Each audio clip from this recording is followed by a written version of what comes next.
हम लोगों ने बहुत पहले एक फिल्म देखी थी बावर्ची, जिसे ऋषिकेश मुखर्जी ने बनाई थी।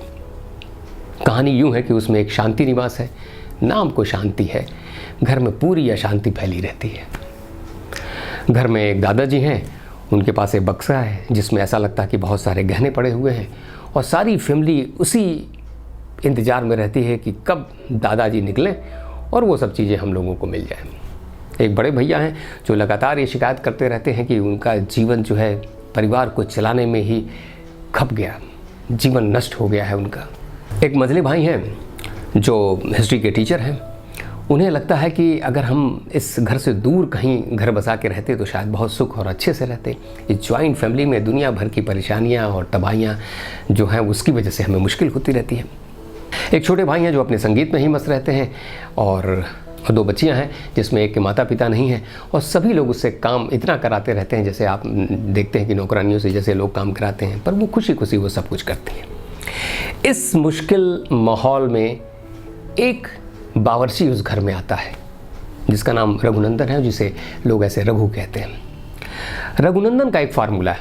फार्मूला ये है कि भाई अपना काम तो सभी लोग करते हैं, दूसरे के काम में कुछ हाथ बटा के देखो तो कितना सुखद होता है, कितना अच्छा लगता है।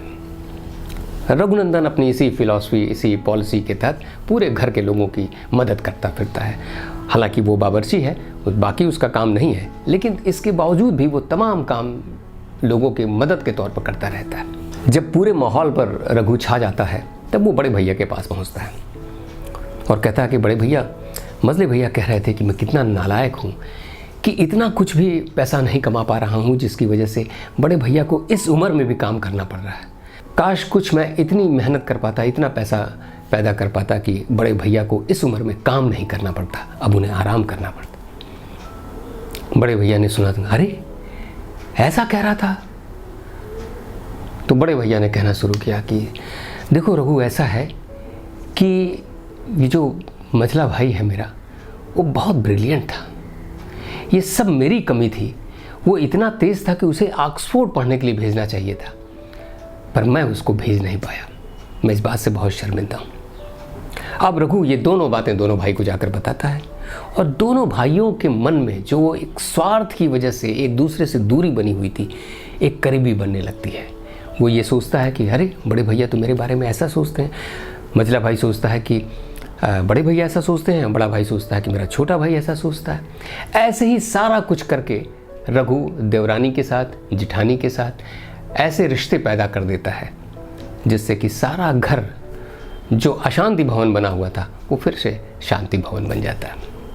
क्या कहानी है ये कहानी बहुत सिंपल सी है, और इसमें जो मौजू है, उसमें जो बात है, इसमें जो तथ्य है वो क्या है? वो यही कि एक घर में रहने वाले लोग भी अपने छोटे छोटे स्वार्थ को लेकर के इतना ज़्यादा उसमें मुब्तला होते हैं कि वो दूसरे की मुश्किलें, दूसरे की परेशानियां नहीं समझ पाते। एक आदमी बाहर से उस घर में आता है और हर एक व्यक्ति के मन की स्थिति को दूसरे को बताता है। वो पूरी ये कोशिश करता है कि एक व्यक्ति के मन में दूसरे व्यक्ति के प्रति एक आदर, एक प्रेम, एक सौहार्द का भाव पैदा हो जाए।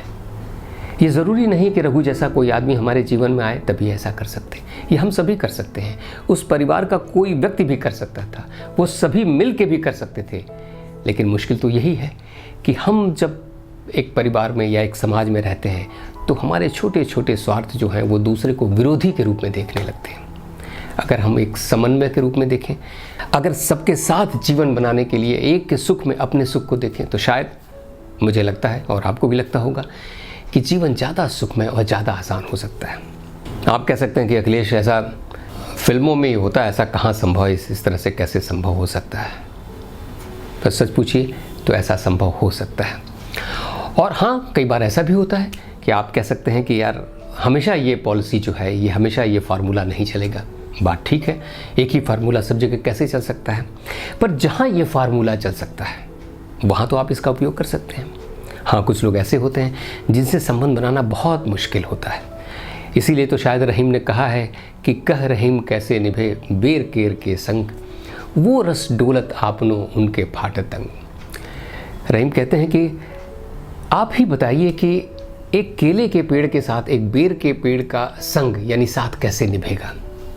केले के बहुत बड़े बड़े पत्ते होते हैं, लंबे चौड़े चौड़े आपने पत्ते देखे होंगे, और बेर में कांटा होता है। तो दोनों को साथ लगा दिया।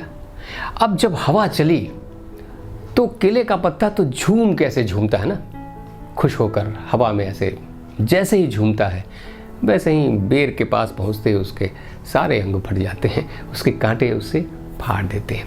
तो ये दो व्यक्तित्वों की कहानी एक परिवार की नहीं है, दोनों एक फैमिली के नहीं है, दोनों एक अलग फैमिली के हैं। तो ऐसे लोगों के एक साथ लगाना ज़रा मुश्किल है, लेकिन एक परिवार में, एक समाज में, एक देश में ये सब तो हो सकता है ना।